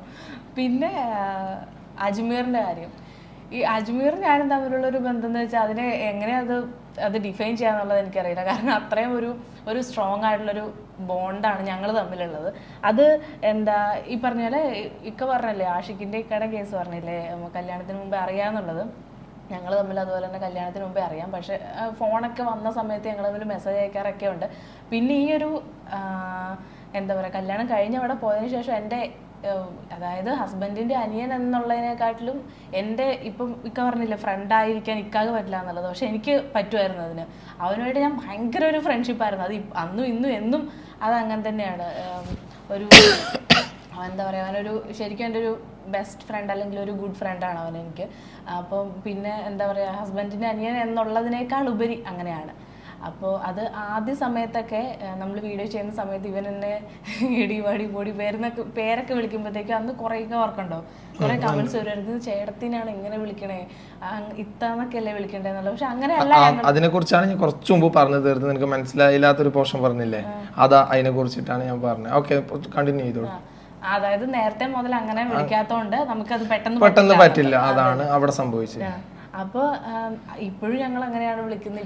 ഇപ്പോഴും അജ്മീറിനെ സംബന്ധിച്ച് ആഷ്ന എന്ന് പറഞ്ഞാൽ അറിയായിരുന്നു, നമ്മുടെ റിലേഷൻ അജ്മീറിനും അറിയൊക്കെ ചെയ്യായിരുന്നു. എന്നാലും അവസാനത്തെ 2 വർഷം 3 വർഷമൊക്കെ അവൻ അറിയായിരുന്നു. പക്ഷെ അവൻ അത് എന്നോട് ചോദിച്ചു. പക്ഷെ അവൻ ആഗ്രഹിച്ച പോലെ തന്നെ ഒരാൾ വീട്ടിലേക്ക് വരികയും അവർ തമ്മിൽ, കാരണം അത്രയും കണക്ട് ആയി, ആഷ്നയും അജ്മീറും തമ്മിൽ നല്ല കണക്ഷനായി. എനിക്ക് തന്നെ മനസ്സിലാവണമെന്നില്ല, ഒരു എന്താ ചേട്ടത്തി അനിയൻ എന്നുള്ള ഒരു റിലേഷൻഷിപ്പ് അല്ല ഞങ്ങൾ തമ്മിൽ. അത് ഭയങ്കര ബോണ്ടാണ്. അവന് വീടിന്റെ ഉള്ളില് ഞാനും അജ്മീറും എന്നൊക്കെ പറഞ്ഞാൽ ആവശ്യങ്ങൾ മാത്രമാണ്. മനസ്സിലായില്ലേ? ഞാൻ ഏട്ടനാണ്, അവൻ അനിയനാണ്, അതാണ് അത് അങ്ങനെ തന്നെയാണ്. അത് പിന്നെയും കുറച്ച് ബ്രേക്ക് ചെയ്തിട്ടുണ്ടെങ്കിൽ ആഷ്നാന്റെ ഒരു വരവോട് കുറച്ച് കാരണം തീർച്ചയായിട്ടും ഞാൻ എന്തെങ്കിലും ആ കാര്യം പോയിട്ട് ചെയ്ത് ഇതാക്കണം. ഓക്കെ പോയി ചെയ്തിരിക്കും, കൃത്യമായി ചെയ്തിരിക്കും. ഒരു അക്കൗണ്ടിൽ ഒരു പൈസ ഇട്ട് കൊടുത്താൽ അത് ഉമ്മ പിന്നെ അങ്ങനത്തെ വേറെ തന്നെ ഒരു ക്യാരക്ടറാണ് അവൻ. ഞാനിപ്പോൾ പൈസ അക്കൗണ്ടിൽ അവൻ്റെ ഇട്ട് കൊടുത്തു. ഇപ്പോൾ ഒരു 25,000 രൂപ അവൻ്റെ അക്കൗണ്ടിൽ ഇട്ട് വെച്ചിട്ടുണ്ടെങ്കിൽ ഇട്ട് വെക്കും. ചിലപ്പോൾ ഞാൻ ചില സാഹചര്യത്തിൽ ഇട്ട് വെക്കും അവൻ്റെ.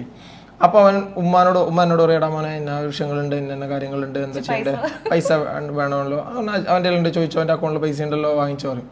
അവൻ്റെ അടുത്തൊരു ഉമ്മ ചോദിക്കും, പിന്നെ എടാ അവൻ പറഞ്ഞിരുന്നു അജ്മീർ ആയിക്കോട്ടെ ഇക്കാനോട് മെസ്സേജ് അയക്കാൻ പറയും. എൻ്റെ മെസ്സേജ് കിട്ടാതെ അവൻ ആ പൈസ കൊടുക്കും. പിന്നെ ഹോസ്പിറ്റൽ കേസൊക്കെയാണ് അവൻ്റെ അടുത്ത് ചിലവാക്കിയിട്ട് പറയൂട്ടെ എത്ര ഹോസ്പിറ്റലിൽ ബില്ലായിട്ടോ എൻ്റെ കയ്യിൽ ഉണ്ടായിരുന്നു, കുറച്ച് ബാക്കി ഞാൻ ഇതിൽ നിന്ന് എടുത്തിട്ടുണ്ട്, അങ്ങനെ പറയും. അങ്ങനത്തെ ഒരു വ്യക്തിയാണ് അവൻ. ആ ഒരു ഇത്, അതായത് ഞാനിപ്പോൾ എത്ര ക്ലോസ് ആണെങ്കിലും എടാ നീ എടുത്ത്, ഞാൻ പല പ്രാവശ്യം നീ എന്തിനാ അതൊക്കെ പറയും, നീ എടുത്ത് നോക്കി കണ്ട് ചെയ്താൽ പോലെ എന്തിനാടാ എന്നോട് പറയാൻ നിൽക്കുന്നത്, നോക്കി കണ്ട് ചെയ്ത് കൊടുക്കുമെന്ന് പറഞ്ഞാൽ പോലും എത്രയോ തവണ പറഞ്ഞാലും അവൻ അത് ഫോളോ അപ്പ് ചെയ്യുന്ന ഒരു വ്യക്തിയാണ്. അതാണ് അജ്മീറിൻ്റെ. പിന്നെ ഞങ്ങൾ തമ്മിൽ ഏട്ടൻ അനിയൻ തന്നെ ബന്ധമാണ്. അതിൻ്റെ അപ്പുറത്തേക്ക് ഒരു ഇതിലേക്ക് ഞങ്ങൾ പോകാറില്ല. അങ്ങനെയാണ്. ഇപ്പോൾ ഒരു ഇച്ചിരി ഞാൻ എന്തെങ്കിലും ഒരു വീട്ടിൽ കുടുംബമല്ല എന്തെങ്കിലുമൊക്കെ ഒച്ച ഉയർത്തി ചില സാഹചര്യത്തിൽ സംസാരിക്കേണ്ടി വരും. ആ സമയത്ത് അവൻ സൈലൻ്റ് ആവും. അവൻ ഒച്ച ഉയർത്തി അങ്ങനെ സംസാരിക്കുന്ന സാഹചര്യം ഇതുവരെ ഉണ്ടായിട്ടില്ല. ഇല്ല, അങ്ങനെ ഒരു ഇതില്ല ആൾക്ക്. അങ്ങനെ ഒരു ബന്ധമാണ് ഞങ്ങൾ തമ്മിലുള്ളത്. പിന്നെ ഒന്നിനെ കുറിച്ചും അങ്ങനെ ഞാൻ ഉപദേശിച്ച കേട്ടിരിക്കും. പിന്നെ അവൻ എന്നെ ഉപദേശിക്കേണ്ട വന്നിട്ടില്ല അങ്ങനെ അധികം ഒന്നും. ഞാൻ ഉപദേശിച്ച കേട്ടിരിക്കും. അനിയനാണ്, ആ ഒരു ഗ്യാപ്പ് ഇട്ടിട്ട് തന്നെയാണ് ഞങ്ങൾ ലൈഫിൽ തുടർന്ന് പോകുന്നത്. പിന്നെ അതിന് ഇച്ചിരി ഒരു മാറ്റം വന്ന ആശ്ന വന്നതിന് ശേഷം നല്ല പോസിറ്റീവായിട്ടുള്ള ഒരുപാട് മാറ്റങ്ങൾ വന്ന് സന്തോഷമുണ്ട്. പിന്നെ അതിന് മുമ്പ് ഞങ്ങൾ ഒരുമിച്ച് ട്രിപ്പ് പോവുക, ഞങ്ങൾ ആവശ്യം കല്യാണത്തിന് മുമ്പ് പറഞ്ഞു വിടും, രണ്ടുപേരും പറഞ്ഞു വിടും. അവൻ ഓടിക്കും, ഞാൻ ബേക്കിലിരിക്കും, അല്ലെങ്കിൽ ഞാൻ ഓടിക്കും, അവൻ ബേക്കിലിരിക്കും. എന്തെങ്കിലും ഒരു കാര്യത്തെക്കുറിച്ച് ചെറുങ്ങനെ ഒന്ന് സംസാരിച്ചുകൊണ്ട് പോകും, അത്രയേ ഉള്ളൂ. അല്ലാതെ ഫാമിലിനെ കുറിച്ചിട്ടോ മറ്റുള്ളവരെ കുറിച്ചിട്ടോ. പിന്നെ ഞങ്ങൾ കുറച്ചും കൂടെ കൂടുതലായിട്ട് സംസാരിക്കുന്നുണ്ടെങ്കിൽ സിനിമേനെ കുറിച്ചിട്ടായിരിക്കും കേട്ടോ. അതിന് ഞങ്ങൾ അത് ഇങ്ങനെ ചെയ്യായിരുന്നു, അങ്ങനെയാണ്. രണ്ടുപേർക്ക് ഇഷ്ടമുള്ള സബ്ജക്റ്റ് ആയതുകൊണ്ട് അതിനെക്കുറിച്ചൊക്കെ ഞങ്ങൾ സംസാരിക്കാറുണ്ട്. പിന്നെ ബിസിനസ് പരമായിട്ടും അങ്ങനെയുള്ള കാര്യങ്ങളായിട്ട് ഇപ്പോൾ ഈവൻ അവൻ്റെ പേരിലാണ് വണ്ടിയും പെർമിറ്റൊക്കെ ഓടുന്നത്. എന്നാൽ പോലും എന്തായി, കളക്ഷൻ എന്തായി, എങ്ങനെയുണ്ട് കാര്യങ്ങൾ ഒന്നും അവനറിയണ്ട. അവൻ ആ ഒരു പേര് അത് അങ്ങനെ പോകും. ചിലപ്പോൾ വന്ന് പോയിട്ട് ചിലപ്പോൾ 2-3 ഫോട്ടോസ് വീഡിയോസ് എടുത്ത് ആടാ പോയിരുന്നോ നീ, അങ്ങനെ ഉണ്ട്, ആ കുഴപ്പമില്ലൊക്കെ, അതൊക്കെ നല്ല വൃത്തിയായിട്ടുണ്ട്, നല്ല ഇതുണ്ട്, നല്ല നീറ്റ് ഉണ്ട്, അങ്ങനെ എന്നൊക്കെ പറഞ്ഞ് കുറച്ച് മെസ്സേജ് അയക്കും. കഴിഞ്ഞു. ഞങ്ങൾ 3-4 വയസ്സിൻ്റെ ഡിഫറൻസ് ഉണ്ടെങ്കിലും ഡിഫറൻസ് ആണുള്ളത്, അതിൻ്റെ ഒരു അന്തരം ഇപ്പോഴും ഉണ്ട്. പിന്നെ ആ ഒരു ഏട്ടൻ, ആ ഒരു സ്ഥാനം അത് ഞാൻ നന്നായിട്ട് ആസ്വദിക്കുന്നുണ്ട്. അതാണ് എൻ്റെ അനിയനായിട്ടുള്ള എൻ്റെ ബന്ധവും അഷ്നാക്ക് അജ്മീറുമായിട്ടുള്ള ബന്ധവും. പിന്നെ എനിക്ക് ഇത് അവിടെ ആ വീട്ടിൽ പോയതിനു ശേഷം ഞാൻ ഇക്കടുത്ത് സംസാരിച്ചതിനേക്കാൾ കൂടുതൽ അവനുമായിട്ടായിരുന്നു മിങ്കിൾ ചെയ്തിട്ടൊക്കെ ഉണ്ടായിരുന്നത്. കാരണം അത് ഭയങ്കര ഒരു ബോണ്ടിങ് ആയിരുന്നു. അതിനു മുമ്പും പരിചയക്കാരനെല്ലാം ഓക്കെ, പക്ഷെ ഈ കല്യാണത്തിന് ശേഷം അവിടെ പോയത് പിന്നെയാണ് ഭയങ്കര ഒരു ഈ പറഞ്ഞ പോലെ ഒരു സ്ട്രോങ് ആയിട്ടുള്ളൊരു ബോണ്ട് അവിടെ ക്രിയേറ്റ് ചെയ്തത്. അപ്പോൾ എന്തുണ്ടെങ്കിലും അവൻ എൻ്റെ അടുത്ത് പറയും. എനിക്ക് തോന്നുന്നു ഇവരോട് 3 പേരോടും പറയുന്നതിനെക്കാട്ടിലും മുമ്പ് എന്നോടാണ് അവൻ പറയുക. ആ ഒരു സീക്രട്ടോ കാര്യങ്ങളോ ഒന്നുമില്ല. ചിലപ്പോൾ ഞാൻ വഴിയായിരിക്കും ഇക്കാരടുത്ത് അത് എത്തുന്നത്, അതിനുശേഷമായിരിക്കും ഉപ്പ അറിയുന്നത്. ഏറ്റവും ഫസ്റ്റ് അവന്റെ ലൈഫിൽ ഒരു ഇമ്പോർട്ടന്റ് ആയിട്ടുള്ള ഒരു കാര്യം ഇവര് ഭയങ്കര കണക്ട് ആയി. പക്ഷെ എന്റെ അനിയനും ഇവളും കണക്ട് ആയ പോലെ അവളുടെ അനിയനുമായിട്ട് എനിക്ക് കണക്ട് ആവാൻ പറ്റും. കോഴ്സ് എന്റെ മിസ്റ്റേക്ക്, എന്റെ ക്യാരക്ടറിന്റെ മിസ്റ്റേക്ക് ഉണ്ടാവാം, ഞാനത് പ്രതീക്ഷിക്കുന്നു. അതുപോലെ അവിടെ ചെല്ലുമ്പോഴില്ലേ, ഇപ്പം ഫുഡൊക്കെ വിളമ്പി കൊടുക്കുന്നത് ഞാനായിരിക്കും കേട്ടോ. പക്ഷെ ഇക്ക പോലും ചിലപ്പോൾ ചോദിക്കില്ല നീ കഴിച്ചൊന്നും ചോദിക്കുമായിരിക്കും. പക്ഷെ അവൻ ഇന്ന് വരെ ഞങ്ങൾ ഒരുമിച്ചുള്ളപ്പോൾ ഒരു നേരത്തെ ഫുഡ് എൻ്റെ അടുത്ത് അവൻ ചോദിക്കും നീ കഴിച്ചോ എന്ന് ചോദിക്കും. അത് ഇക്ക പോലും ചോദിക്കാറില്ല പലപ്പോഴും. പക്ഷെ അവൻ ഇപ്പൊ 3 നേരമാണെങ്കിൽ അവൻ എന്നോട് ചോദിക്കാറുണ്ട്. അതൊക്കെ ഭയങ്കര ക്വാളിറ്റിയാണ്. ഭയങ്കര ക്വാളിറ്റി എന്ന് പറഞ്ഞാൽ എനിക്ക് എൻ്റെ അനിയനെ കുറിച്ചിട്ട് ഒരുപാട് കാര്യത്തിൽ ഭയങ്കരമായിട്ട് അഭിപ്രായമുള്ള ഒരു വ്യക്തിയാണ്. ഇപ്പോൾ ഈ ഫണ്ടിൻ്റെ കാര്യം പറഞ്ഞില്ലേ, ഇവൻ്റെ അക്കൗണ്ടിൽ എത്ര പൈസ ഇട്ടാലും അതിൽ നിന്ന് പെട്രോൾ അടിക്കാൻ പോയിട്ട് ഒരു ഹോട്ടലിൽ ഒരു ബിരിയാണി കഴിക്കാൻ പോയിട്ട് അതിൽ നിന്ന് 1 രൂപ എടുക്കില്ല. ആ പൈസ അവിടെ തന്നെ, അതിന് കൃത്യമായിട്ട് കണക്കുണ്ടാവും, കാര്യം ഉണ്ടാവും. ഒന്നാമത്തെ കാര്യം. പിന്നെ ഒരാൾ സുഖമില്ലാത്തൊരു വീട്ടിൽ ഒരാളുണ്ടെങ്കിൽ അത് എങ്ങനെ കെയർ ചെയ്യണം എന്നുള്ള കാര്യം, എങ്ങനെ നോക്കണം എന്നുള്ള കാര്യം നല്ല ബോധ്യമുണ്ട് അവന്. പക്ഷേ എന്നെ സംബന്ധിച്ച് എനിക്ക് അതിനെക്കുറിച്ചൊന്നും വലിയൊരു ധാരണയോ കാര്യങ്ങളോ ഒന്നും ഇല്ലാത്തൊരു മനുഷ്യനാണ്. എനിക്ക് എന്താ വെച്ചാൽ ഭക്ഷണ സാഹചര്യം വലിയ അങ്ങനെ അസുഖങ്ങൾ അങ്ങനെ വന്ന് കിടപ്പിലാവുന്നൊരാ. സീരിയസ്ലി അവനുണ്ടല്ലോ, അന്ന് എനിക്ക് അബോർഷനായ ആ സമയത്താണെന്ന് തോന്നുന്നു, എനിക്ക് ജ്യൂസൊക്കെ അടിച്ചോട്ട് തരുമായിരുന്നു. അതൊക്കെ എനിക്ക് ഒരിക്കലും ജീവിതത്തിൽ മറക്കാൻ പറ്റില്ല കേട്ടോ ആ കാര്യമൊക്കെ. പിന്നെ ഡെലിവറിയുടെ സമയത്ത് കുത്തിയിരുന്നത്, അതെ, എൻ്റെ കൂടെ നിധിമോള് ഡെലിവറി ആവുന്ന സമയത്ത് ഞാൻ ഞെട്ടിപ്പോയി. ഞാൻ അവനെ ഒരുമിച്ച് ഉണ്ടായിരുന്നു. പക്ഷെ ഇത്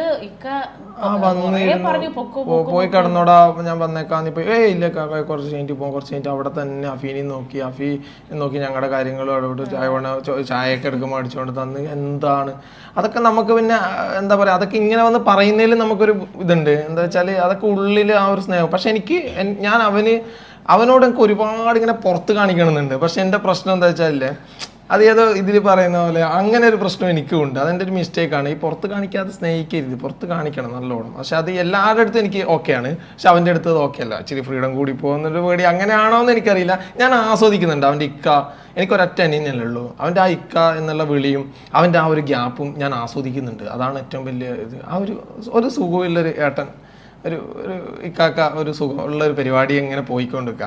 അത് ബ്രേക്ക് ചെയ്യേണ്ടതെന്ന് എനിക്ക് വേണേൽ അവനെ ഫ്രീ ആക്കിയിട്ട് അങ്ങനെ മിങ്കിൾ ചെയ്തിട്ട് കൊണ്ടുപോകാൻ പറ്റും ശ്രമിച്ചു കഴിഞ്ഞാൽ. പക്ഷെ ഞാനത് ആസ്വദിക്കുന്നുണ്ടായിരിക്കും. പക്ഷെ ഇത് കിട്ടാൻ പോകുന്നതെന്ന് വെച്ചാൽ ഇനി അവൻ്റെ വൈഫായിട്ട് വരുന്ന ആ കുട്ടിക്കായിരിക്കും ആത്മാർത്ഥമായിട്ട് അത് കിട്ടും, ഉറപ്പാണ്. ആ അനിയത്തിയാണ്, അത് കിട്ടും. അത് അവൾക്ക് എന്ത് ഫ്രീഡം വേണമെങ്കിലും കൊടുക്കുന്ന രീതിയിലേക്കാണ് ഞാൻ എൻ്റെ മൈൻഡിനെ പാകപ്പെടുത്തിയിട്ടുള്ളത്. അതങ്ങനെ തന്നെ ഉണ്ടാവും. ആ കുട്ടി ഒന്ന് വന്ന് കിട്ടിയാൽ മതി, ഭാഗ്യം പോലെ. എപ്പോഴും അങ്ങനെ ഇപ്പോഴും ശ്രമങ്ങൾ. പിന്നെ അതിനെക്കുറിച്ചും കൂടെ ഒന്ന് സംസാരിക്കാം അല്ലേ. ഇപ്പോഴും ശ്രമങ്ങൾ നടക്കുന്നുണ്ട്.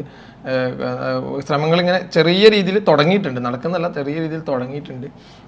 ഒരു നല്ലൊരു പെൺകുട്ടീനെ ഞങ്ങളുടെ എൻ്റെ കുഞ്ഞരിചേർത്തി ആയിട്ട് വീട്ടിലേക്ക് വരാൻ വേണ്ടി ഒരുപാട് ആഗ്രഹിക്കുന്നുണ്ട്. ഇപ്പോൾ ഞങ്ങളെല്ലാവരും അതിൻ്റെ ഒരു ആഗ്രഹത്തിലേക്ക് എത്തിയിട്ടുണ്ട്. അങ്ങനെ പോയിക്കൊണ്ടിരുന്നു. അങ്ങനെ വലിയ രീതിയിലുള്ള അന്വേഷണങ്ങളിലേക്കൊന്നും കാര്യങ്ങൾ എത്തിയിട്ടില്ല. അങ്ങനെ നടക്കുകയാണ്, നോക്കാം നമുക്ക്. അപ്പം അതാണ്. പിന്നെ അതൊക്കെ കൊണ്ടാണ് ഈ അജ്മീറിനെ കുറിച്ച് കൂടുതൽ അതിൽ പറയുന്നുള്ളൂ. അപ്പം ഇവര് അതായത് വീഡിയോ കാണുന്നവർ നോക്കുമ്പോൾ സ്വന്തം അനിയനെ കുറിച്ച് പറയുന്നില്ല. അപ്പൊ ഇപ്പൊ ബാവാസിനെ കുറിച്ച് അതും ഇന്നാളിടയ്ക്ക് കമന്റ് വന്നിട്ടുണ്ടായിരുന്നു ബാവാസിനെ കുറിച്ചിട്ടൊക്കെ. അപ്പൊ ഇവർ രണ്ടുപേരും പറഞ്ഞാൽ എനിക്ക് സ്വന്തമല്ല എന്നാലും അതുപോലെ തന്നെയാണ്. എന്തുകൊണ്ടേലും ഞാൻ ഷെയർ ചെയ്യുന്ന രണ്ടുപേരാണ് അവര്. പിന്നെ ക്ലിയർ കട്ടായിട്ട് പറയുകയാണെന്നുണ്ടെങ്കിൽ എനിക്ക് എൻ്റെ സ്വന്തം അവനോടുള്ളതിനേക്കാട്ടിലും കൂടുതൽ അടുപ്പം, കൂടുതൽ ഞാൻ മിങ്കിൾ ചെയ്തിട്ടുള്ളത് ഇവരോട് രണ്ടുപേരോടാണ്. ഇപ്പം അജ്മീറിനോടായാലും അതുപോലെ തന്നെ ബാവാസിനോടാണെങ്കിലും ഏറ്റവും കൂടുതൽ അത് എനിക്ക് പറയാൻ ഒരു മടിയില്ല. കാരണം അത് സത്യമായിട്ടുള്ള കാര്യമാണ്. ഇതിനു മുമ്പും ഞാൻ വീഡിയോസിൽ പറഞ്ഞിട്ടുണ്ട്, എനിക്ക് അവനോടുള്ളതിനേക്കാട്ടിലും ഒരു അറ്റാച്ച്മെൻറ്റ് കൂടുതലുള്ളത് ഇവരോടാണ്. ചിലപ്പോൾ ഒരു പക്ഷേ ഈ പറഞ്ഞ പോലെ വീഡിയോ എടുക്കാനും അതിനും ഇതിനൊക്കെ ആയിട്ട് എൻ്റെ ഒപ്പം നിൽക്കുന്ന രണ്ടുപേരാണ്. ചിലപ്പോൾ അതുകൊണ്ടാണോ എന്തുകൊണ്ടാണെന്നുള്ളത് എനിക്കറിയില്ല. പക്ഷെ ഇമോഷണലി കുറച്ചധികം കണക്റ്റ് ആയിട്ടുള്ളത് ഇവരോട് രണ്ടുപേരോടാണ്. പിന്നെ ഈ ബാവാസ് എന്നൊക്കെ പറഞ്ഞിട്ടുണ്ടല്ലോ, ഞാനും ബാവാസും തമ്മിൽ മെസ്സേജ് അയക്കാത്ത ഒരൊറ്റ ദിവസം പോലും ഇല്ല. ഒറ്റ ദിവസം പോലും ഞങ്ങൾ മെസ്സേജ് അയക്കാതിരുന്നിട്ടില്ല. എന്തെങ്കിലുമൊക്കെ കാര്യങ്ങളായിട്ട് ഞങ്ങൾ സംസാരിക്കാറുണ്ട്, ആവശ്യമുണ്ടെങ്കിൽ വിളിക്കാറുണ്ട്, അല്ലെങ്കിൽ മീറ്റ് ചെയ്യാറുണ്ട്, എല്ലാം ഉണ്ട്. പിന്നെ എന്ന് കരുതി ഇവനെ ഇഷ്ടമല്ല, തഴയുന്നത് അങ്ങനെയൊന്നും അല്ല. പക്ഷെ അത് മനസ്സിലാവുന്നവർക്ക് മനസ്സിലാവും. എന്താ വെച്ചാൽ അത് ചിലപ്പോൾ ഇത് കേൾക്കുന്നവർക്ക് ഒരു അതിശയാവും, എന്താണ് ഈ പറയുന്നതെന്ന് തോന്നും. പക്ഷെ എല്ലാവർക്കും എല്ലാം ഒരേപോലെ ആവണം എന്നില്ലല്ലോ. അതാണ് അതിൻ്റെ ഒരു, നമ്മളും ചിലപ്പോൾ ആഗ്രഹിച്ചുകൊണ്ട് കാര്യമില്ല. നമുക്ക് എല്ലാം ഒരേപോലെ ആണ്. ഇപ്പോൾ ചിലപ്പോൾ ചില പേരൻസിനെ കണ്ടിട്ട് നമ്മൾ ചില ആൾക്കാർ പറയാറില്ല ആ പേരൻസിനെ പോലെ ആയിരുന്നെങ്കിൽ, ചില മക്കളെ കണ്ടിട്ട് ചില പേരൻസ് പറയാറില്ല ആ മക്കളെ പോലെ 2 മക്കളെ കിട്ടിയാൽ മതിയായിരുന്നു പഠിച്ചോനെ, അത് പറയാറില്ല. അങ്ങനെയുണ്ട് ചില ഇത്. പക്ഷെ എന്ന് വെച്ചാൽ ആ മക്കൾ മോശം, ആ പേരൻസ് മോശം എന്നല്ല. ചില ആൾക്കാരുടെ ഒരു സ്റ്റൈലാണ്, അതാണ്. എനിക്കറിയില്ല ഇത് മനസ്സിലാക്കാൻ ഞങ്ങളെ കൊണ്ട് പറ്റില്ല. അതുകൊണ്ടാണ് ഞങ്ങൾ പിന്നെ ഇത് ചെയ്യാൻ എന്ത് പറഞ്ഞു മനസ്സിലാക്കും. അത് ചിലപ്പോ വേറെ രീതിയിലേക്ക് വ്യാഖ്യാനിക്കപ്പെടും. അതാണ്. അല്ല, വ്യാഖ്യാനിക്കാൻ പ്രത്യേകിച്ച് വേറെ രീതിയിൽ വ്യാഖ്യാനിക്കേണ്ട കാര്യമൊന്നുമില്ല. നമുക്കത് പറയാനും ഇതാക്കാനുള്ള ഒരു ബുദ്ധിമുട്ടും ഉണ്ടാ. പിന്നെ അവനെ കൊണ്ടുവന്ന് ഇരുത്തിയിട്ട് നമുക്ക് സംസാരിപ്പിക്കാം ഈ ജീവിതത്തിൽ പറ്റില്ല. അതുകൊണ്ടാണ് പിന്നെ ഞങ്ങൾ പിന്നെ അതിന് മെനക്കെടാൻ. ഞങ്ങൾ ഒരു ഭാഗം പറയുന്ന മാത്രം, നമ്മുടെ ഭാഗം പറഞ്ഞു. ചിലപ്പോൾ നമ്മൾ കുറച്ചും കൂടെ കൂടുതൽ ക്ലോസ് ആവണമെന്ന് ആഗ്രഹിക്കുന്നുണ്ടാവും. പക്ഷെ അറിയില്ല, കാരണം അവന്റെ ഒരു ഫ്രണ്ട് സർക്കിളുമായിട്ട് നമുക്ക് ബന്ധമില്ല. അതാണ് ഏറ്റവും വലിയ പ്രശ്നം. അവരുമായിട്ട് അവരെ ഫ്രണ്ട്സ് വന്നിട്ട് എന്തുണ്ട് വിശേഷം അങ്ങനെയൊക്കെ ഒരു ബന്ധം എനിക്കും ഇല്ല. ഞാൻ അവരുടെ ഫ്രണ്ട്സിന്റെ അടുത്തേക്ക് അങ്ങോട്ട് പോയി അങ്ങനെ ഒരു സംസാരം, അങ്ങനെ ഒരു രീതി എനിക്കും ഇല്ല. അതൊക്കെ കൊണ്ടായിരിക്കും. അങ്ങനെയൊക്കെ ആകുമ്പോഴല്ലടാ നമ്മൾ ഒന്ന് കുറച്ചും കൂടെ അടുക്കുക. ഒരു മനുഷ്യന്മാർ തമ്മിലൊരു ചിലപ്പോൾ ചില ബന്ധങ്ങളിൽ നമുക്ക് നേരിട്ട് പറ്റാത്തത് കൂടെ നിൽക്കുന്ന ആൾ വഴി നമുക്ക് പല കാര്യങ്ങളിലേക്കും എത്തും. പക്ഷെ അതും എത്തുന്നില്ല. അപ്പം അതിൻ്റെ ഒരു ഇതാണ്. ഇപ്പം ഞാനിപ്പോൾ ഇപ്പോൾ വന്ന് അറിഞ്ഞിട്ടുണ്ടാവും, ഈ നിമിഷം വരെ പരസ്പരം ഒരു കോള് വിളിച്ചിട്ടുണ്ടാവില്ല. അത് സത്യമാണ്. അത് പക്ഷേ എനിക്ക് അവനോട് ഭയങ്കര ദേഷ്യം ഉണ്ടായിട്ടോ അല്ലെങ്കിൽ വേറെ കാര്യം ഉണ്ടായിട്ടോ ഒന്നുമല്ല. ഞങ്ങൾ അങ്ങനെയാണ്. അത് ഈ വരവിന് മാത്രമല്ല, ഇനി മുമ്പ് എല്ലാ വരവിനും ഇത് തുടരുന്ന കാര്യമാണ്. അതുകൊണ്ട് നമുക്ക് ആ ഒരു ഇതില്ല. കാണും. ഇപ്പോൾ അവിടെ നിന്ന് കണ്ടു കഴിഞ്ഞാൽ ചിലപ്പോൾ ഇവിടെ വരും, അല്ലെങ്കിൽ ചിലപ്പോൾ ഞാൻ അങ്ങോട്ട് പോകുമ്പോൾ അവിടെ കാണും, എന്തുണ്ട് വിശേഷ സുഖമല്ല, അങ്ങനെ കാര്യങ്ങൾ, വണ്ടിയൊക്കെ എങ്ങനെ പോകുന്നു, അങ്ങനെ ഒരു 1-2 ചോദ്യങ്ങൾ, സംസാരങ്ങൾ, പരിപാടി എന്തുണ്ട് അളിയാന്ന് ചിലപ്പോൾ ചോദിക്കും, ആളിയാന്നുണ്ട് വിശേഷം സുഖമല്ല, ആ രീതി. മക്കളോട് സംസാരിക്കും, അവരോടും അത്യാവശ്യം വേണ്ട കാര്യങ്ങൾ സംസാരിക്കും, ആ ഒരു രീതി. ഇക്കാരടുത്ത് ഇവര് തമ്മിൽ അതുപോലെ തന്നെയാണ് ഞങ്ങളും. അങ്ങനെ ഭയങ്കരമായിട്ട് എല്ലാ കാര്യങ്ങളെ കുറിച്ച് സംസാരിക്കും, ഇതൊന്നും ഇല്ല അവനുമായിട്ട്. പക്ഷെ അതാ ഞാൻ പറഞ്ഞത്, അതിനേക്കാളും കൂടുതൽ ഞാൻ അജ്മീറുമായിട്ടും ബാവാസായിട്ടൊക്കെ സംസാരിക്കുന്നുണ്ട്. അപ്പം അതുകൊണ്ട് ഓട്ടോമാറ്റിക്കലി ഇമോഷണലി എനിക്ക് കുറച്ചുകൂടി കണക്ഷൻ കൂടുതൽ ഇവരുമായിട്ടാണ്. എനിക്കിപ്പോൾ പറയും, എന്നോട് അത്യാവശ്യം മിങ്കിൾ ചെയ്യുന്നവരൊക്കെ അത്യാവശ്യം നല്ല രീതിയിൽ ആ ഒരു ബന്ധം തുടർന്നു പോകുന്ന ആൾക്കാരാണ് എന്ന് കരുതിയിട്ട് ഇപ്പം അവൻ അതെന്ത് ചെയ്യാതെ ഞാൻ നല്ല പോട്ടെ ഞാൻ അങ്ങനെ ബന്ധം കാത്തുസൂക്ഷിക്കുന്ന ഒരാളാണെന്ന് എനിക്ക് അവകാശപ്പെടാൻ പറ്റില്ലല്ലോ. കാരണം അവൻ്റെ മനസ്സിൽ ചിലപ്പോൾ വേറൊരു ചിന്താഗതി, വേറെ രീതിയായിരിക്കാം. അവൻ ആ ഒരു അങ്ങനെ ഒരു റിലേഷനിലായിരിക്കില്ല അവൻ്റെ ട്രാക്ക്. അതുണ്ടാവും. അത് നമ്മൾ മനസ്സിലാക്കണമല്ലോ.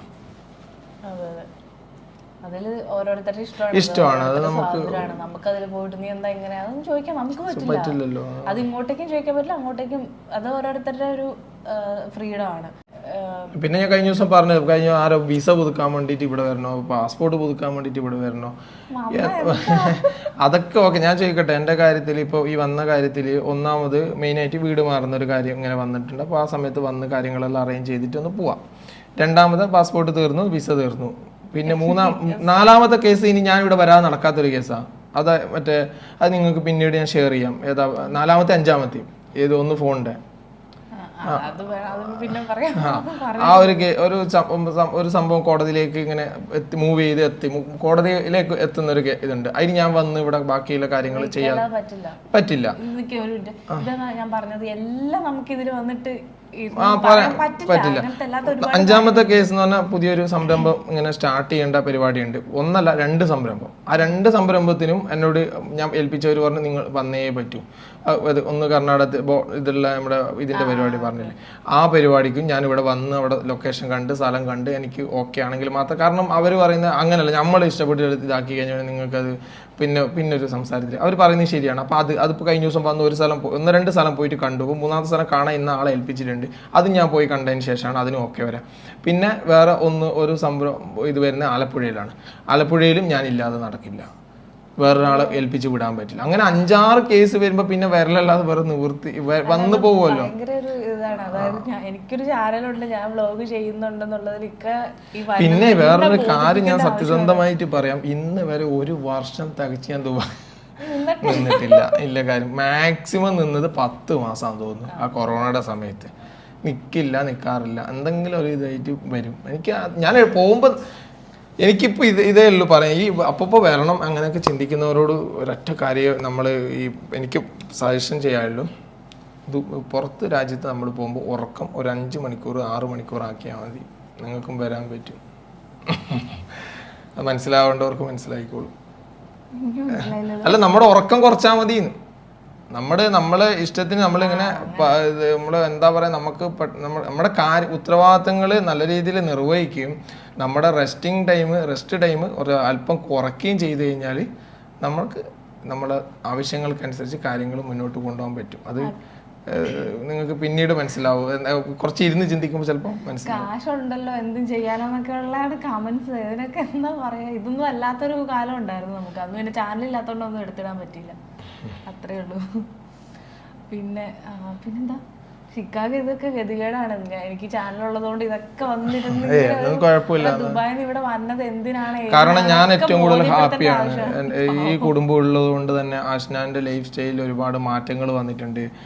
നന്നായിട്ട് ഹാപ്പി ആയിട്ട് കാര്യങ്ങൾ പോകുന്നുണ്ട്. അതൊക്കെ നിങ്ങൾ ഓരോരുത്തർ നിങ്ങളുടെ വിലയേറിയ സമയം ഇതിലേക്ക് ഇൻവെസ്റ്റ്മെന്റ് ചെയ്യുന്നതുകൊണ്ടാണ്. നോക്കേണ്ട ആവശ്യമില്ല. ഹാപ്പിയാണ്. ഫാമിലിനെ നന്നായിട്ട് ഇവർ രണ്ടുപേരും കേട്ടോ, ആഷിക്കും അത്യാവശ്യം ചെയ്യുന്നുണ്ട്, ഇവളും ചെയ്യുന്നുണ്ട്. കുടുംബത്തിലെ കാര്യങ്ങൾ വേണ്ട രീതിയിൽ ചെയ്തു കൊടുക്കുന്നുണ്ട്.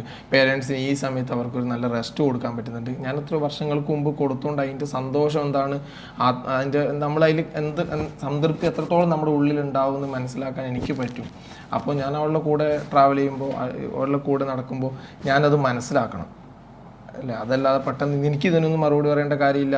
പിന്നെ ഞാൻ ഇത്രയും കഷ്ടപ്പെട്ട് ഒരു വീടെടുത്തിട്ട് അതിൻ്റെ പോലും അങ്ങനെ യൂട്യൂബിൽ നിന്ന് വരുമാനം വെച്ചാണ് വീടെടുത്തത്, പിന്നെ അതുപോലെ വണ്ടി വാങ്ങിച്ചത്. ഈ കാര്യങ്ങളൊക്കെ പറയുമ്പോൾ ഉള്ളിൽ ചെറിയൊരു ഏതൊരു മനുഷ്യനും ചെറിയൊരു ഫീലിംഗ് ഉണ്ടാവും. പക്ഷെ ഞാൻ അവിടെ ചിന്തിക്കുന്നത് എന്താ വെച്ചാൽ, ആഷ്നാക്ക് സത്യം അറിയാലോ. ആഷ്നാനോട് ഞാൻ എന്തെങ്കിലും കാര്യത്തിന് അത് അങ്ങോട്ടും ഇങ്ങോട്ടും പരസ്പരം നല്ല സഹകരണമുണ്ട്, കാര്യങ്ങളെല്ലാം ഉണ്ട്. സാമ്പത്തികമായിട്ട് എൻ്റെ ഇല്ലെങ്കിൽ കാക്കാൻ്റെ ഇച്ചിരി പൈസ അക്കൗണ്ടിൽ പൈസ ഉണ്ടാവും, എൻ്റെ എന്തെങ്കിലും ചെറിയ എമൗണ്ട് ഉണ്ട്, അതെടുത്തിട്ടുണ്ട്. അവളത് എന്തെങ്കിലും വർക്ക് കാര്യം കിട്ടുമ്പോൾ അവർ തിരിച്ചിടും. അങ്ങനെ ഫിനാൻഷ്യലി ഞങ്ങൾ തമ്മിൽ ഇപ്പോൾ ഒരു സപ്പോർട്ട് എനിക്ക് ഇത് ലൈഫിൽ കിട്ടുന്ന ഇപ്പോൾ കുറച്ച് കാലങ്ങളായിട്ടാണ് ഇത് കിട്ടുന്നത്. അപ്പം ഞാനത് ആസ്വദിക്കുന്നുണ്ട്. അപ്പോൾ ഞാനും എൻ്റെ ഒരു ഉത്തരവാദിത്തമാണ് ഇതൊന്ന് ക്ലിയർ ചെയ്ത് പോകുക. അതിനല്ലാതെ ഞാനൊരു ബുദ്ധിമുട്ടായിട്ട് ഞാൻ കാണുന്നില്ല. പിന്നെ നമ്മൾ എന്ത് ചെയ്താലും എൻ്റെ ഒരു സ്വഭാവം വെച്ചിട്ട് നമ്മൾ എന്താണോ ഒരാൾക്ക് വേണ്ടി ചെയ്യുന്നത് അവർ മനസ്സിലാക്കിയാൽ മതി. എല്ലാവരെയും മനസ്സിലാക്കിക്കാൻ നമ്മൾക്ക് പറ്റൂല, മനസ്സിലായില്ല. നമ്മളിപ്പോൾ ആഷ്നാക്ക് വേണ്ടി ഒരു കാര്യം ചെയ്താൽ അവരെ ഇതിന് നന്ദിയുടെ ജീവിതത്തിൽ പറയാതിരുന്നാൽ മതി. അതേ ഉള്ളൂ. അത് ചെയ്തത് ശരിയാണ്, അത് 4 ആളോട് പറയണമെന്നില്ല. ഉള്ളിൻ്റെ ഉള്ളിൽ അത് ഓക്കെ, അത് ഇന്ന കാര്യം ചെയ്തിട്ടുണ്ട്, ഇന്ന കാര്യം ഓക്കെയാണ്, അത് അത്രയും ഞാൻ ആഗ്രഹിക്കുന്നുള്ളൂ. അല്ലാതെ ഒരു കാര്യം ഒരു വ്യക്തിക്ക് വേണ്ടി ചെയ്തിട്ട് അത് വേറെ 10 ആളോട് പറഞ്ഞ് 10 ആളുടെ അംഗീകാരം കിട്ടണം എന്ന് എനിക്കൊരു നിർബന്ധവും ഇല്ല. അത് ഞാൻ ജീവിതത്തിൽ ഇതാക്കാറുമില്ല, കൊണ്ട നടക്കാറുമില്ല. അതുകൊണ്ട് പിന്നെ ഇവർ കാരണം, ഇപ്പോൾ ആഷ്ന കാരണം ഞാൻ ഹാപ്പിയാണ്, എനിക്ക് ഓക്കെയാണ്, എൻ്റെ ലൈഫ് ഒരു നല്ല വലിയ കുഴപ്പമില്ലാത്തൊരു ട്രാക്കിൽ പോയിക്കൊണ്ടിരിക്കുന്നതിൻ്റെ വലിയൊരു ഭാഗമാണ് ആഷ്ന എൻ്റെ ജീവിതത്തിലേക്ക് കടന്നു വന്നതും അവൾക്ക് ഇങ്ങനെ ഒരു പ്ലാറ്റ്ഫോം ഉള്ളതും. അതിൽ ഞാൻ സന്തോഷവാനാണ്, സംതൃപ്തനാണ്. അല്ല പിന്നെ ഈ ഞാൻ ഇന്ന ഫാമിലി നോക്കുന്നത് അവൻ നോക്കൂലേ, അങ്ങനെയൊക്കെയാണ് കമന്റ്സ്. അവൻ നോക്കൂല്ല എന്നുള്ളത് ഞാൻ അറിയേണ്ട ആവശ്യമില്ലല്ലോ, അതെന്റെ ഉത്തരവാദിത്തമല്ലേ. ആകെ ഒരു 20 മിനിറ്റിനുള്ളിൽ നിർത്തണം എന്നാണ് വിചാരിക്കുന്നത്. പക്ഷെ ഇപ്പം തന്നെ കുറേ ലെങ്തായി. എന്തായാലും എഡിറ്റ് ചെയ്യുമ്പോൾ കുറേ ഭാഗമൊക്കെ കട്ട് ചെയ്യേണ്ടി വരും. അപ്പോൾ ഞങ്ങൾ പറയാൻ ഉദ്ദേശിച്ച കാര്യം നിങ്ങൾക്ക് അതേ ഇതിൽ തന്നെ മനസ്സിലായി എന്ന് വിശ്വസിക്കണം. എന്തായാലും ഇനി കമൻറ്റ് വരുമെന്നുള്ളത് എനിക്കറിയാം. പക്ഷേ നമുക്ക് എപ്പോഴും ഇത് ഒരേ കാര്യം തന്നെ എപ്പോഴും പറഞ്ഞുകൊണ്ടിരിക്കുന്നതിൽ ഒരു രസമില്ലല്ലോ. അപ്പോൾ എന്താക്കാം ഇനി അത്രയേ ഉള്ളൂ കാര്യങ്ങൾ. എല്ലാവരും നല്ല ഒരു കുടക്കീഴിൽ ഒരുമിച്ച് ഇങ്ങനെ പോവും. ഒരു കാലത്ത് ഒരു കുടക്കീഴിൽ എന്ന് പറഞ്ഞാൽ എല്ലാവരും ഒരുമിച്ച് കൂടിയിട്ട് ആവണം. അതാ ഞങ്ങളിപ്പോൾ വീടിങ്ങനെ മാറിക്കൊണ്ടിരിക്കുന്നതിൻ്റെ മെയിൻ കാര്യം. ഞങ്ങൾ തന്നെ ഒരു നാട്ടിൽ എല്ലാവരും ഒരു വെളിപ്പാടകലെ എത്തുന്ന രീതിയിലേക്കുള്ള ഒരു അറേഞ്ച്മെന്റ്സ് ഭാവിയിലേക്ക് വേണം. പിന്നെ ഇപ്പോൾ ചോദിക്കും, ഇപ്പോൾ തന്നെ ഇതെടുത്ത് സെറ്റ് ആവാൻ പാടില്ല എന്ന് ചോദിക്കും. പിന്നെ ഇപ്പോഴേ എടുത്ത് നമ്മുടെ സാമ്പത്തിക സ്ഥിതി, നമ്മുടെ കാര്യങ്ങൾ, നമ്മുടെ പ്രശ്നങ്ങൾ നമുക്കറിയാലോ. പെട്ടെന്നൊരു വലിയൊരു ബാധ്യതയിലേക്ക് പോയിട്ട് അത് വിചാരിച്ച് ഉറക്കം പോകുന്നൊരു ഇതിലേക്ക് വയ്യ, താങ്ങാൻ പറ്റില്ല. അതുകൊണ്ടാണ് പിന്നെ അങ്ങനെ പോവാതെ. ടൗണിൽ പോയിട്ടാകുമ്പോൾ ഒരാൾ പറഞ്ഞാൽ നോക്കുന്നുണ്ട്, നോക്കിക്കോ, ശരിയാണ്, നല്ല സൗകര്യവും കാര്യങ്ങളൊക്കെ ഉണ്ട്. പിന്നെ നമ്മൾ കുറച്ചും കൂടെ ഒന്ന് നിൽക്കാതെ നമ്മളൊന്ന് ഇരിക്കുന്നതിന് മുമ്പ് കാല് നീട്ടാന്ന് പറയുന്ന ഒരു രീതിയിലേക്ക് പെട്ടെന്ന് ഒക്കെപ്പാടെ എല്ലാം കൂടെ ആകുമ്പോൾ നമുക്ക് പറ്റൂല, താങ്ങാൻ പറ്റൂല. അതുകൊണ്ടൊക്കെയാണ് ഇങ്ങനെ പോകുന്നത്. ബുദ്ധിമുട്ടുണ്ട്, എല്ലാ മനുഷ്യന്മാർക്കും ഉണ്ടല്ലോ ബുദ്ധിമുട്ടുകൾ. അതേ ബുദ്ധിമുട്ട് ഞങ്ങൾക്കും ഉണ്ട്. അപ്പോൾ കൂടുതൽ വേദനിപ്പിക്കുക, ഒത്തി നോവിക്കാതിരിക്കുക. ഞങ്ങൾ ഒന്നിനും വരുന്നില്ലല്ലോ, ജീവിക്കാൻ നമ്മൾ ചെയ്യണം. ആ കമന്റിനുള്ള റിയാക്ഷൻ അല്ല കേട്ടോ. ആ കമന്റ് ആദ്യം ചോദിച്ച വ്യക്തി തുടങ്ങിയ കമന്റ് ആണ്. പക്ഷെ അവരോടല്ല, ഒരു ആത്മാർത്ഥമായിട്ടാണ്, നല്ല മനസ്സോടെയാണ് ചോദിച്ചത്. പിന്നെ അതായത് ഈ ബ്രദറിനെ പറ്റി ചോദിക്കുന്ന കുറെ പേര് ചോദിക്കുന്നതിൽ ഏറ്റവും മാന്യമായിട്ടുള്ള ഒരു കമന്റ് ആയിരുന്നു. അതുകൊണ്ടാണ് അതിന് മറുപടി പറയുന്നത്. ഒരു ആത്മാർത്ഥത്തോട് ചോദിക്കുന്ന ഒരു ഇത് തോന്നി, അതുകൊണ്ട് മറുപടി പറഞ്ഞു. വേറെ ഒരു കുഴപ്പമില്ല, നമ്മൾ ആ പറഞ്ഞ കാര്യങ്ങളൊക്കെയാണ് അതിൻ്റെ ഉള്ളിലുള്ളത്. അപ്പോൾ എല്ലാവർക്കും അത്രേ ഉള്ളൂ. നെക്സ്റ്റ് വ്ലോഗിൽ കാണാം.